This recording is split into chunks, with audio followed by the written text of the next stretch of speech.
পৃথিবীর যে প্রান্ত থেকে যারা দেখছেন সবার জন্য শুভকামনা, ভালোবাসা। দর্শক, আহ এই মুহূর্তে লাইভে আমি যে বিষয়গুলো নিয়ে কথা বলতে চাই তার প্রধান কয়েকটি বিষয় থাকবে। বাংলাদেশ প্রসঙ্গ থাকবে, আন্তর্জাতিক প্রসঙ্গ। বাংলাদেশের প্রসঙ্গে থাকবে হঠাৎ করে রাজনীতি কেন অশান্ত হয়ে উঠছে, কেন ছাত্রদল, শিবির, এনসিপির মধ্যে সংঘর্ষের ঘটনা ঘটছে, নেপথ্যের কারণ কি হতে পারে। ২ নম্বর ইস্যুটি থাকবে আন্তর্জাতিক প্রসঙ্গ। সেখানে হঠাৎ করে আমেরিকা দাবি করেছে অল্প সময়ের ব্যবধানে ইরানের সাথে তাদের চুক্তিটি হতে যাচ্ছে এবং হরমুজ প্রণালী খোলা হচ্ছে।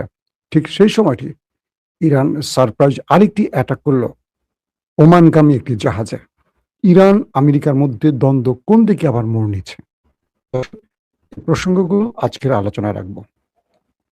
প্রথমে আমি আন্তর্জাতিক প্রসঙ্গটি উল্লেখ করে চলে যাব বাংলাদেশের রাজনীতির আলোচনায়।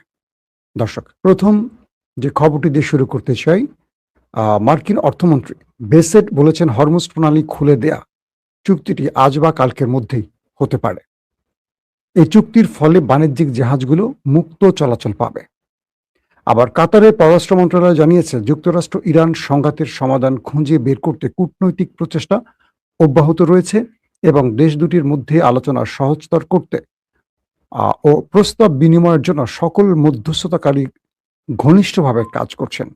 পাশাপাশি যুক্তরাজ্যের সামুদ্রিক নিরাপত্তা সংস্থা ভ্যানগার্ড জানিয়েছে ওমানের কাছে হরমুজ প্রণালীতে একটি জাহাজ ক্ষতিগ্রস্ত হয়েছে। জাহাজটির একজন নাবিক নিখোঁজ রয়েছেন এখন পর্যন্ত। আপাতত এই পর্যন্ত আমরা আসি, আরো কয়েকটা খবর দিয়ে তারপর একটু বিশ্লেষণে যাব। অন্যদিকে ইরানি ও মার্কিন কর্মকর্তাদের উদ্ধৃতি দিয়ে নিউ ইয়র্ক টাইমস জানিয়েছে হরমুজ প্রণালী দিয়ে বাণিজ্যিক সামুদ্রিক চলাচল পুনরায় চালু করতে ইরান ও ওমান একটি চুক্তিতে পৌঁছানোর কাছাকাছি রয়েছে। নিউ ইয়র্ক টাইমসের প্রতিবেদনে বলা হয়েছে সম্ভাব্য এই চুক্তির অধীনে উপসাগরে প্রবেশকারী জাহাজগুলো ইরানের নিয়ন্ত্রণাধীন এবং এর উপকূলের নিকটবর্তী একটি নৌপথ দিয়ে যাতায়াত করবে।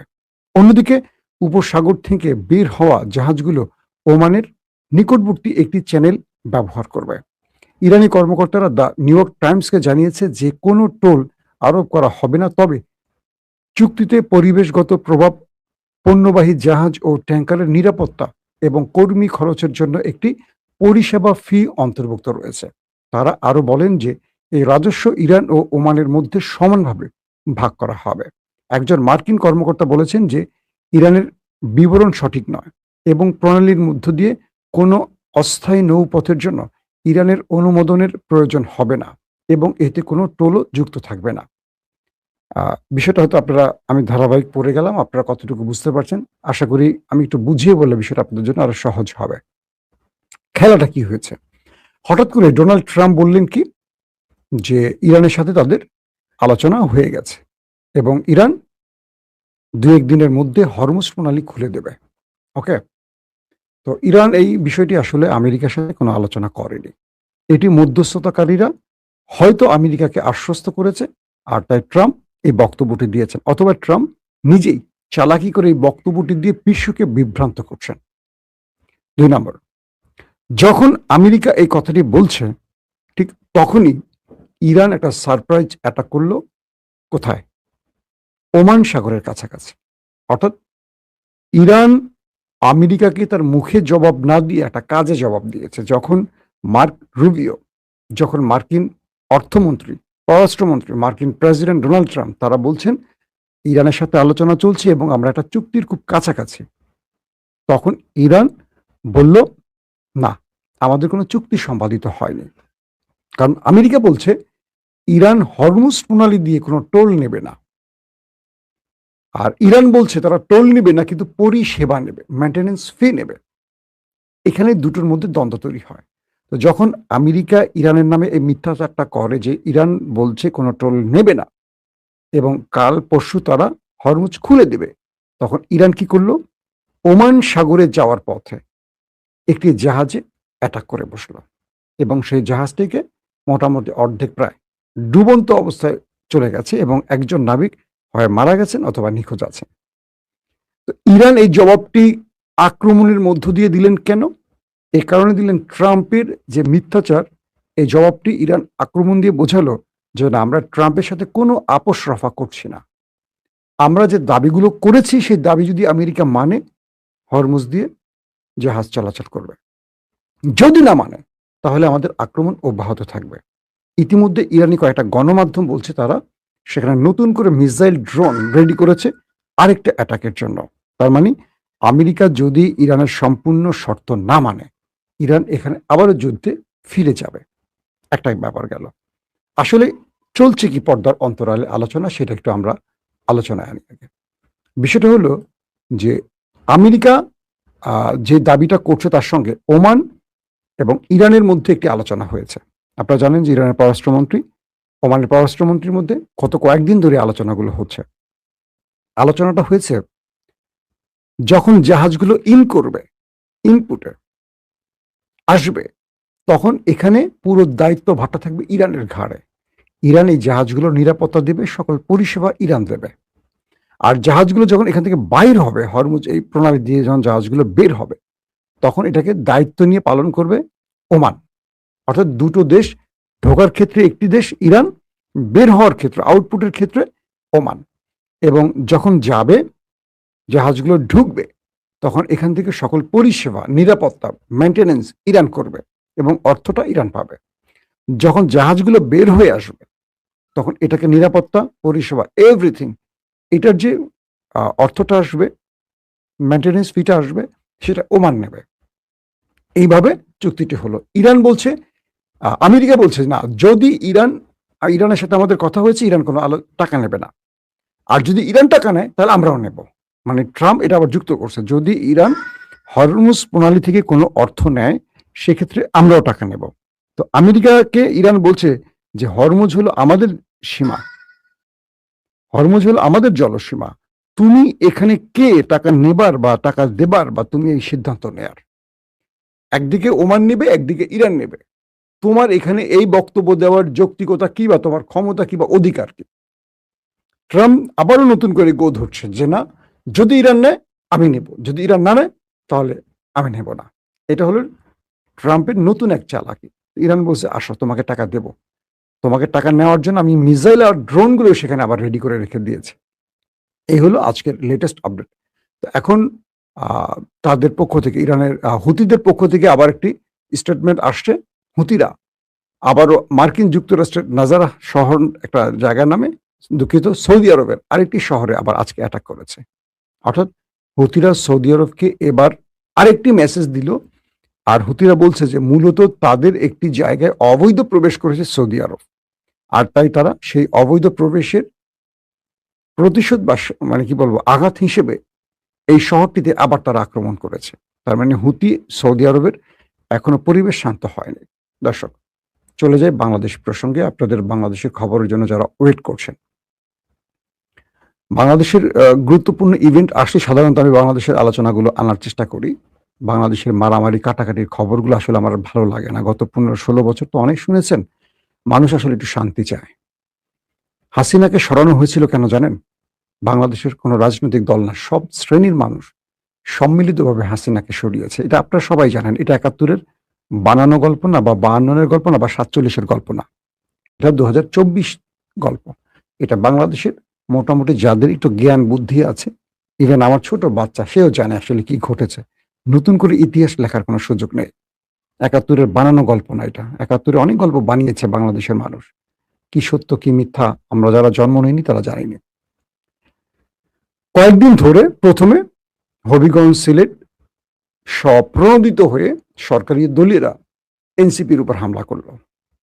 এনসিপি কিচ্ছু করেন। এনসিপিরা সেখানে তাদের পদযাত্রা করতে গেছে এবং তাদের উপর হামলা করলো। অভিযোগ ছিল যে তারা তাদের দলীয় নেতাদের উপর, নাসিরউদ্দিন পাটোয়ারিরা অশালীন মন্তব্য করেছে। ওকে ফাইন, দলীয় নেতাকর্মীদের বিরুদ্ধে কথা বলে তারা মারধর করেছে। আমার প্রশ্ন হলো, এর আগে তো আওয়ামী লীগও বিএনপি, তারেক রহমান, খালেদা জিয়া, জিয়াউর রহমানকে অশালীন শুধু না, যে শব্দগুলো বলা যায় না, যে শব্দগুলোতে আপনারা দেখবেন অডিওতে টুট টুট দেওয়া হয়, মানে এত অশ্লীল মন্তব্য যে হচ্ছে, মানে বাংলা ভাষা এর চেয়ে খারাপ শব্দ আর হয় না, আওয়ামী লীগ ব্যবহার করেছে। আওয়ামী লীগের কিছু করছেন না কেন? আওয়ামী লীগের সঙ্গে নিয়ে এখন আপনারা কেন বিরোধী দলকে পেটাচ্ছেন? তার মানে তারেক রহমান, খালেদা জিয়া, জিয়াউর রহমানকে অশালীন মন্তব্য করে আপনাদের কিছু যায় আসে না। আপনারা পকেট রাজনীতি করেন যারা এগুলো করেন। তো তো আপনারা এই সন্ত্রাসী কর্মকাণ্ড করছেন একটা নতুন পদ পেতে বা এলাকায় আধিপত্য বিস্তার করে টেন্ডার চাঁদাবাজির জন্য, এটা কনফার্ম। নাম্বার 2, একদম স্পষ্ট বলছি, কারো গায়ে লাগলে কিচ্ছু করার নাই।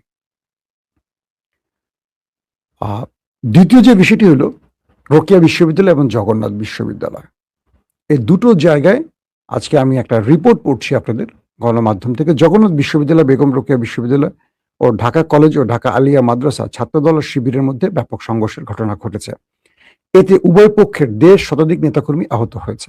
সংঘর্ষে ছাত্র শিবির কর্মীরা আহত হয়ে রাজধানীর একটি হাসপাতালে চিকিৎসা নিতে গেলে সেখানেও হাসপাতালে ঢুকেও হামলার অভিযোগ পাওয়া গেছে এবং ভিডিও চিত্রে তা দেখা গেছে। হাসপাতালে আহতদের উপর ছাত্রদলের নেতাকর্মীরা হামলা করেছে বলে অভিযোগ করেছে স্বয়ং ছাত্রদল, ছাত্র শিবির এবং হাসপাতালের বাকি রোগীরা। দুপক্ষের মধ্যে দফায় দফায় সংঘর্ষে শিক্ষা প্রতিষ্ঠানগুলোতে থমথমে পরিস্থিতি বিরাজ করছে।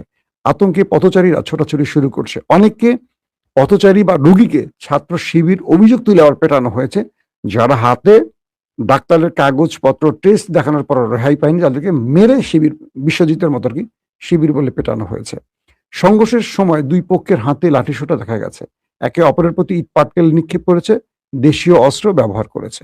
পুলিশ মোটামুটি নীরব ভূমিকায় ছিল, কারণ পুলিশ দৃশ্য দেখেছে, অবলোকন করেছে, সাংবাদিক হয়ে গেছে পুলিশ। আমাদের পুলিশ নিয়ে কথা বলতে গেলে আমার খুব মজা লাগে।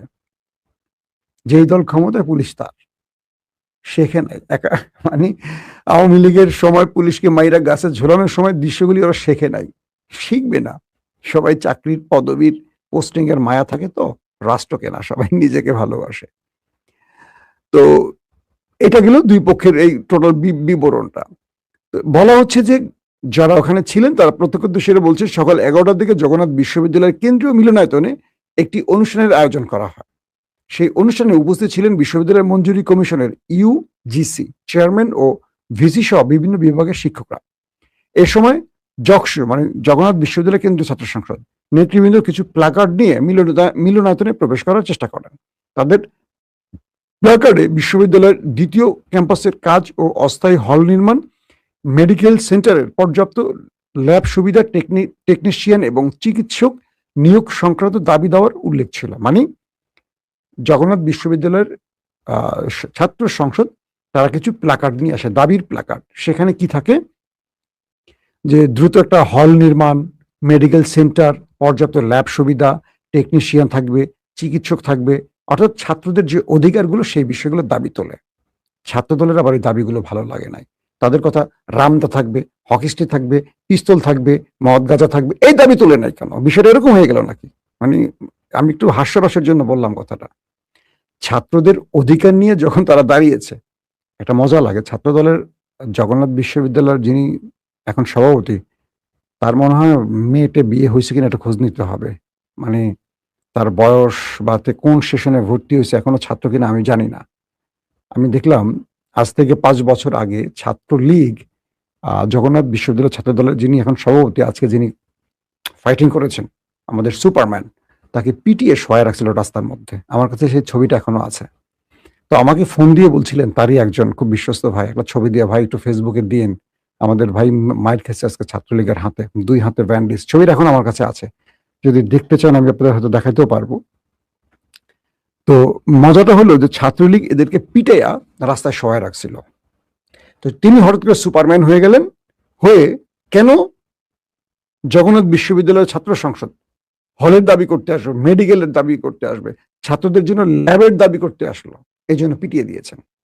দিয়ে মোটামুটি যা করা করছে এদিকে আর না যায়। এটা আপনারা সবাই জানেন। আমার আজকের আলোচনা এটা নয়, সব জানলেন। আসলে ঘটছে কি পর্দার অন্তরালে? হঠাৎ করে বাংলাদেশে এই অস্থিরতা কেন, এবং এই অস্থিরতাটা করছে সরকার দলীয়রা। ইন্টারেস্টিং ব্যাপার না? আজকে দেখলাম আমাদের যুব দলের আমার খুব পছন্দের মানুষ নয়ন, রবিউল ইসলাম নয়ন, কারণ বিএনপির জন্য মোটামুটি একসময় ত্যাগী লোক ছিলেন। বিএনপি যারা ত্যাগী তাদের সবাইকে আমি কম বেশি চিনি, কারণ আমাদের সাথে অনেকের কানেকশন ছিল ওই সময়টা, কারণ আমরা সবাই ওই সময় ত্যাগীদের মধ্যে পড়তাম আর কি। এখন হয়ে গেছে গুপ্ত, বুঝছেন? দেখলাম হেলমেট আর রড নিয়ে এসে নেমে গেছে যুবদলের নয়ন।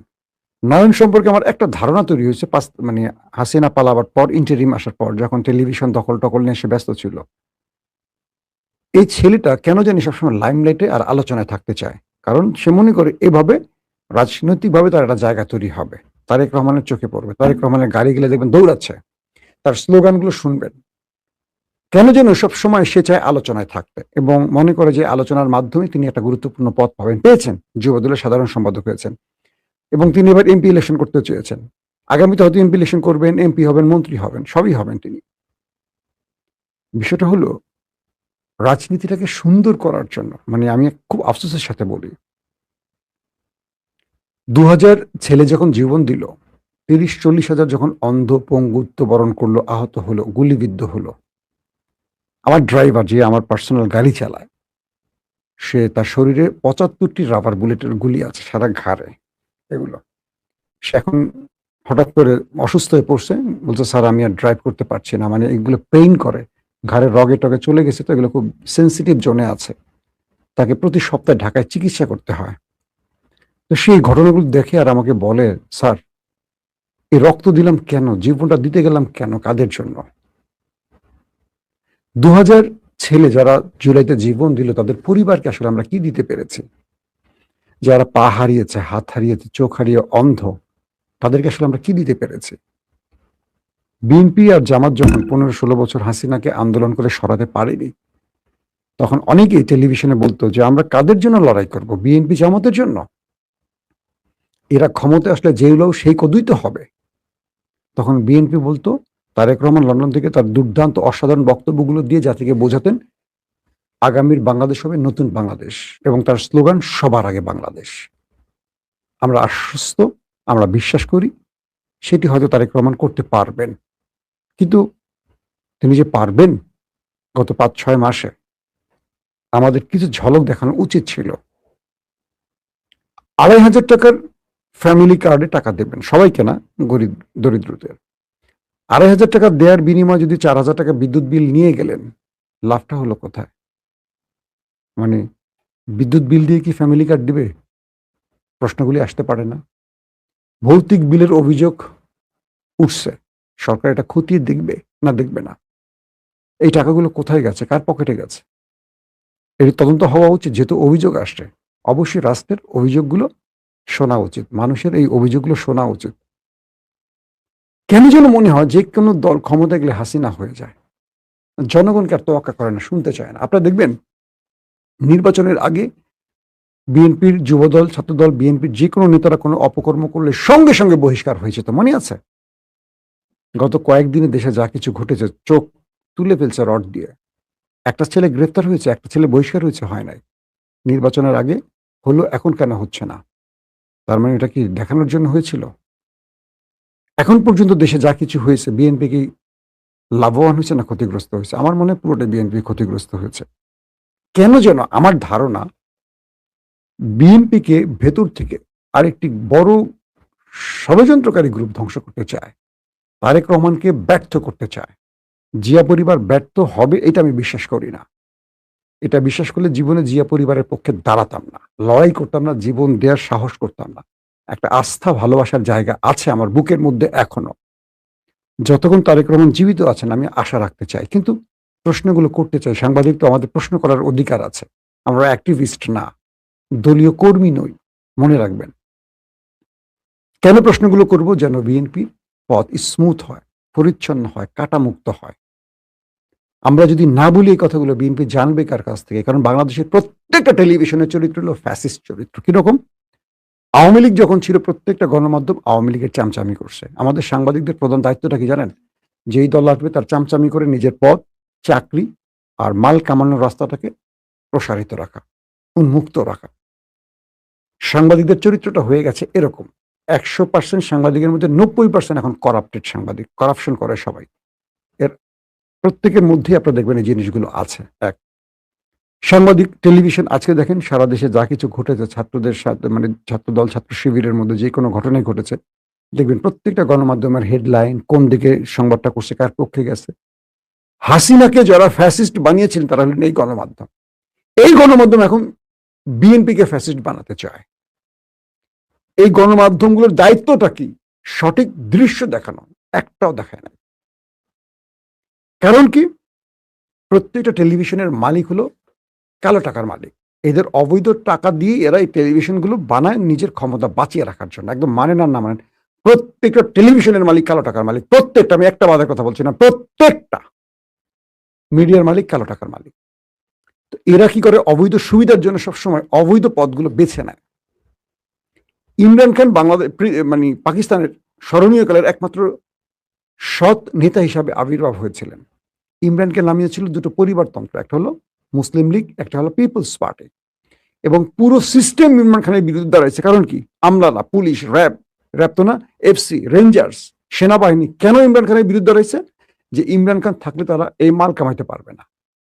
প্রত্যেকে শুধু মাল কামাইতে চায়, কিন্তু রাষ্ট্রের জনগণ ভোগান্তির মধ্যে পড়ে। তো প্রতিটা দেশে দেখবেন, আমাদের দেশের সচিব বলেন, মানে আমলাদের কথা বলছি, পুলিশ বলেন, প্রশাসনিক কর্তা বলেন, যে লেভেলে যারা আছে তারা কোনো সৎ নেতৃত্ব চায় না। কেন চায় না? যে সৎ নেতা আসলে তো তারা লুটপাট করতে পারবে না। তারা এই পদে বসছেন কেন? মাল কামাইতে। ডিসি, এসপি, সচিব, উপসচিব, যুগ্ম সচিব, এডিশনাল সচিব, সিনিয়র সচিব, পুলিশের ডিএজি মিএস যা আছে সবাই না, সবাই আবার লুটপাটকারী না। কিছু লোক ভালো এখনো আছেন বলে রাষ্ট্র টিকে আছে। এরা অন্যায়কে সাপোর্ট দেয় কেন জানেন? কারণ অন্যায়ের মাধ্যমে মাল কামানো যায়। হযরত ওমর বাংলাদেশে যদি আইসা পড়েন, হযরত ওমর রাদিয়াল্লাহু আনহু এখন খলিফা, তো উনি যদি বলেন যে বাংলাদেশের শাসন ব্যবস্থায় বসবো, ওনাকে সবাই মিলে বিদায় করবে দেশ থেকে। কিসের ওমর? ওমর আসলে তো এই কাজ করা যাবে না। তো বিষয়টা হলো এরকম যে এই রাষ্ট্রের আসলে কোনো বাপ মা নাই। এই রাষ্ট্রটা যাদের ত্যাগের বিনিময়, যাদের রক্তের বিনিময় স্বাধীন হলো, নতুন করে ফ্যাসিস্ট মুক্ত হলো, তারা যে ড্রিম স্বপ্ন দেখেছে, সেই স্বপ্নগুলো না আবার অধরা হয়ে গেল। যে ছাত্রদল, যে শিবির, যে বিএনপি, যে জামাত গত 20টা বছর আওয়ামী লীগের পেদানি খেলো, আওয়ামী লীগের পেদানি খেয়ে জেলে খাবার ভাগ করে খেলো, একসাথে মাঠে ঘাটে বনে জঙ্গলে রাত কাটালো, একসাথে রাজপথে রক্ত দিল, হঠাৎ করে তাদের মধ্যে শত্রুতা তৈরি হয়ে গেল। কেন? আমার যে অ্যাজাম্পশন, আমার যে তথ্য, বিএনপির মধ্যে আরেকটা বিএনপি আছে, যেটা তারেক রহমানের বিএনপি না। তারেক রহমানের বিএনপি খুব চেষ্টা করছে কন্ট্রোল করতে, তার হাতে কন্ট্রোলিং পাওয়ার চলে গেছে। কারণ ইস্টাবলিশমেন্ট, প্রতিবেশী, পাওয়ারফুল ডিপ স্টেট তারেক রহমানকে কার্যতভাবে কাজ করতে দিচ্ছে না। এটা আমার যে তথ্য, সেই তথ্যটা প্রকাশ করলাম।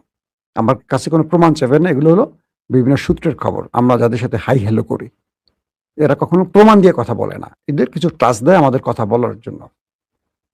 তারেক রহমানকে ব্যর্থ করতে চায়, কারণ জিয়া পরিবারকে ব্যর্থ করতে পারলে বাংলাদেশে আওয়ামী লীগ আবার দাঁড়াতে পারবে। মানুষ বলতে শুরু করছে হাসিনাই তো ভালো ছিল, এই কথাটাকে শুনতে চায়। তাই আমরা তারেক রহমানের প্রতি আস্থা হারাচ্ছি না, হারাচ্ছি বিএনপির প্রতি। ফখরুল ইসলাম কেন বলেন এই কথাটা? একটা দলের মহাসচিব, যিনি দীর্ঘ 16-17 বছর লড়াই সংগ্রাম করছেন, সর্বাধিক মামলার মালিক ফখরুল ইসলাম খান, তিনি বলছেন এই দেশের কিচ্ছু পাল্টায় না, একমাত্র তারেক রহমানই শুধু ভিন্ন। আর সবাই চুরি, বাটপাড়ি, লুটপাট, দুর্নীতির মধ্যে এখনো ডুবে আছে। শুধু তারেক রহমান ভিন্নটা করতে চান। একটা মহাসচিব কখন বলে এই কথাটা? বলছেন কত কষ্টে প্রকাশ্যে এই কথাটা বলতে পারে। তার মধ্যে, এটার মধ্যে মানে কত দুঃখ চাপা আছে তার বুকের মধ্যে, যে তিনি এতদিন লড়াই সংগ্রাম করছেন যে বিএনপির জন্য, সেই বিএনপিটা নাই। এখন আমি বললে আমাদের গুপ্ত বলেন, ফখরুল ইসলামকে তো এখন গুপ্ত বলেন আপনারা। আজকেও দুজন বিএনপির উপদেষ্টা আমাকে কল দিচ্ছেন, নাম বলবো না। মাসুম, কোন দিকে যাচ্ছে বিএনপি? তোমরা সামনে আসো। আমি বললাম যে না, এই বিএনপি সামনে আসতে রাজি না, আমরা দুর্নাম কামাই করতে রাজিই না। এখন দুর্নামের জন্য আসবো? এই যে কথাগুলো বলছি, কথাগুলো শোনেন। একটা জিনিস বলি, বিএনপি আওয়ামী লীগ মাঠে নাই। বিএনপি চাইলে আগামী 20 বছর ক্ষমতা থাকতে পারবে নির্বাচনের মধ্য দিয়ে। শুধু তারেক রহমান তার পলিসিগুলো, প্ল্যানগুলো বাস্তবায়ন করুক। তিনি যে স্বপ্নগুলো দেখিয়েছেন আমাদের, স্বপ্নগুলো বাস্তবায়ন করেন। ছাত্রদল, যুবদলকে কন্ট্রোল করেন, তাদেরকে শিক্ষাঙ্গনে কলম নিয়ে পাঠায় দেন, দ্বন্দ্বমুক্ত হতে বলেন। এই শিবিরকে হালকা করে নেওয়ার সুযোগ নাই। এই শিবির আওয়ামী লীগের পতন ঘটিয়েছে, কেউ জানুক কেউ মানুক না বলুক, সত্য এটা সবাই জানে, হাসিনাও জানে। আওয়ামী লীগের এক নেতা বলেছিল না যে আমাদের সামনে ভয় হলো জামাত শিবির, বিএনপি না। বিএনপিকে আমরা মাঠে নামলে 5 মিনিটে মাঠ ছাড়া করতে পারবো বলছিল। সবাই সোশ্যাল মিডিয়া পেয়েছিলেন। মূল টার্গেট জামাত শিবির। তার মানে হাসিনা দেশে ঢুকলে বিএনপি আবার করতে চলে যাবে। মানেন আর না মানেন, এরা বিরোধী দলে বেগম জিয়ার একটা বালু ট্রাক সরাতে পারে নাই। মনে আছে? বেগম জিয়া গ্রেফতার করে নিয়ে যায়, তার গাড়িতে হামলা করে, তার এসএসএফ এর সদস্যরা রক্তাক্ত হয়। সে এসএসএফ এর মধ্যে আমার বন্ধু আছেন, ধরেন কয়েকজন রক্তাক্ত হয়েছে। সেই দৃশ্য দেখে আমরা কাঁদছি বসে বসে। আমার অফিসের নিচে, একুশে টেলিভিশনের নিচে একটা ছাত্র দলের, যুব দলের কাউকে খুঁজে পাইনি। এখন সব রতি মহারথী হাতে অস্ত্র নিয়ে হুমকি দিচ্ছে, এই করছে সেই করছে। এরা সব বিএনপিটাকে পচাচ্ছে, বিএনপিটাকে আওয়ামী লীগ বানানোর চেষ্টা করছে। দেখবেন বিএনপির এই খারাপ কাজগুলোকে সমর্থন করে কারা? যারা টেন্ডার, চাঁদাবাজি, সুবিধা নেওয়ার পক্ষে। তারা মনে করে এগুলো বলে সুবিধা নিতে হবে। কিন্তু বিএনপিটাকে প্রকৃত অর্থে জিয়ার আদর্শের বিএনপি বানানোর যে দায়িত্বটা কে নেবে? জিয়া মারা যাওয়ার পর, শহীদ হওয়ার পর মানুষ কিভাবে কাঁদছে? এই দেশে জিয়াউর রহমানকে মানুষ এখনো মনে রেখেছে মাত্র ক্ষণজন্ম একজন ব্যক্তি, কয়েক বছরের জন্য ক্ষমতা ছিলেন। আজও তার দলটা সবচেয়ে জনপ্রিয়। কেন বলেন তো? সুশাসন দিয়ে গেছেন দেশের মানুষকে। স্বনির্ভর বাংলার মূল রূপকার ছিলেন জিয়াউর রহমান। এই বিএনপিটাকে মানুষ এখনো জিয়াউর রহমানের কারণে মনে রাখে, ভালোবাসে। আমরা যে লড়াই করি জিয়াউর রহমানের জন্য করি, বেগম জিয়ার জন্য করি। তারেক রহমান আসছেন, আমরা তার উপর আস্থা রেখে বলছি। আমি জানি না অদৃশ্য শক্তি আপনাকে কাজ করতে দিচ্ছে, বাধা দিচ্ছে, কি করছে, কিন্তু সমস্ত ব্লেম যাচ্ছে আপনার ঘাড়ে। মানুষ মিছিল করছে আপনাকে নিয়ে, আমার খুব কষ্ট লাগে। কারণ তার চেয়ে ভোগান্তি বা তার চেয়ে দুঃসহ নির্যাতন আর কে সইছে? 1/11 তার উপর কি ঘটেছে আপনারা ভুলে গেছেন? আবারও তাকে সেই পরিণতির দিকে টেনে নেবেন না, কারণ ষড়যন্ত্রকারীরা রাষ্ট্রটাকে আবার খারাপ দিকে নিচ্ছে। আমাদের উত্তরপাড়া মানে সেনাবাহিনীর মধ্যে আওয়ামী অফিসাররা এখনো অ্যাক্টিভ, প্রশাসনের মধ্যে আওয়ামী লীগ এখনো অ্যাক্টিভ। খুব মন দিয়ে শোনেন কথাগুলো, আমি বলছি না, আমাদেরকে বলায়, আমাদেরকে কিন্তু জায়গা থেকে বলানো হয় যে মাসুম ভাই কথাগুলো বলুন, আপনাদের কথা মানুষ শোনে।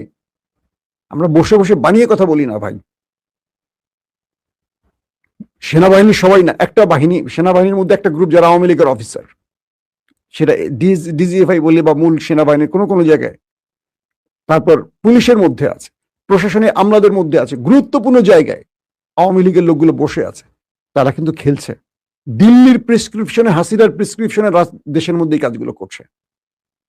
বিএনপিকে ঘরে ফিরতে হবে, কারণ বিএনপি এখন ক্ষমতায়। সুশাসন বিএনপিকে দেখাতে হবে। এই বিএনপির জন্য আমরা লড়াই করছি, যে বিএনপি দেশের মানুষকে শান্তি দেবে। ঠিক গত 18 বছরের জিন্দেগি আমরা আর চাই না। সেই জীবনে যদি আমরা প্রবেশ করতে হয়, তাহলে হাসিনা গিয়ে আমাদের লাভ হলো কি? এই প্রশ্নগুলো নিজেকে করেন। ভয়ঙ্কর ষড়যন্ত্র হচ্ছে দেশ নিয়ে, এবং বিএনপিকে এই টালমাটাল অবস্থায় ফেলে দিয়ে তৃতীয় পক্ষ সুবিধা নেওয়ার কাজটা করছে। জামাতের ভাইদেরকে বলবো, অযাচিত হস্তক্ষেপে যাবেন না। মিডিয়া সন্ত্রাসের কাছে আপনি টিকতে পারবেন না। সো একটা জিনিস মনে রাখবেন, আপনাদের সবচেয়ে বড় দুর্বলতা আপনাদের নামের সাথে ইসলাম শব্দটা আছে। আপনারা যদি 300 আসনে জয়লাভ করেন, কখনো ক্ষমতায় বসতে পারবেন না যতক্ষণ জামাত ইসলাম শব্দটা আছে। কারণ এই দেশে যাদেরকে ক্ষমতায় বসানো হয় সেটা হলো আমেরিকা এবং দিল্লি। ইসলাম শব্দের জন্য আপনার কখনো ক্ষমতায়, আজ হোক কাল হোক এনসিপি যদি বসতে পারে, আজ হোক কাল হোক গণ অধিকারে বসতে পারে কখনো, এরপরে নতুন কোন দলে বসতে পারবে, জামাত বসতে পারবে না। তার প্রধান একটি কারণ, জামাতের সাথে ইসলাম শব্দটা আছে। মানেন আর না মানেন, বলে দিলাম, এটা জামাতের খুব নেতৃস্থানীয় লোক ঠিকই বুঝে গেছেন আমি কি বলতে চাইছি। তাই বলছি, খালেদা জিয়ার পলিসিটা নেন। খালেদা জিয়া একটা পলিসি নিছিল যে আর আন্দোলন করবেন না, জনগণকে বোঝাবেন আওয়ামী লীগ কি জিনিস। জামাতকে বলবো, হয় তাবলিগে চলে যান, আপনাদের রাজনীতি করার দরকার নাই। আপনারা তাবলিগে চলে যান, দাওয়াতি কাজ করেন, আর বিরোধী দলের চেয়ারটা আওয়ামী লীগকে দিয়ে দেন। তাহলে বিএনপি টের পাবে আওয়ামী লীগ কি জিনিস। প্রত্যেকে ভালো থাকবেন। আল্লাহ হাফেজ।